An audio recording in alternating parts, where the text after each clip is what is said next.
Meanwhile, electricity rates in South Korea are going up in the new year by a record high amount, nearly 10%. This will help address the huge deficits that have been run for years at the national power company. And this increase is for the first 3 months of next year, with rates from the second quarter to be decided after considering the economic situation at home and abroad. Eum Ji-young reports. South Korea will raise electricity rates for 2023 Q1 by its largest margin in over 40 years. The Minister of Trade, Industry and Energy announced on Friday that from January 1st, electricity bills will rise by 9.5% from the current rate.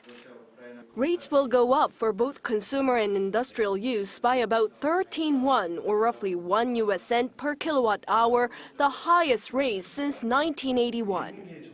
This follows a 2.51 rise in the fourth quarter of this year.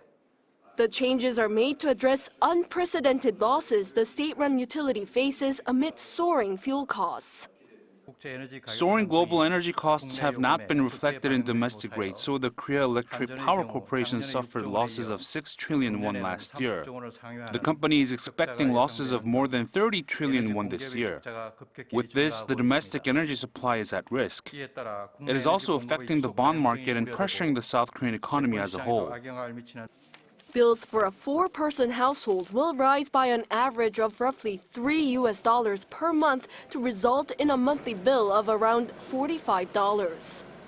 The government says it'll provide relief for the socially vulnerable people who might feel the impact more than others. For those who are more vulnerable to the changes in energy costs, including recipients of basic living funds, the government will provide subsidies like energy vouchers and briquette coupons. Also, we will cooperate with utility companies to provide discounts on electricity and gas bills. For the 3.5 million households that are classed as socially vulnerable, electricity costs will stay at the current rate for an average monthly use of 313 kilowatt hours. Considering the burden of soaring heating and electricity fees, gas bills will stay frozen for the first 3 months of next year, but the government will review how the increases will be applied in the following quarters. Eum Ji-young, Arirang News.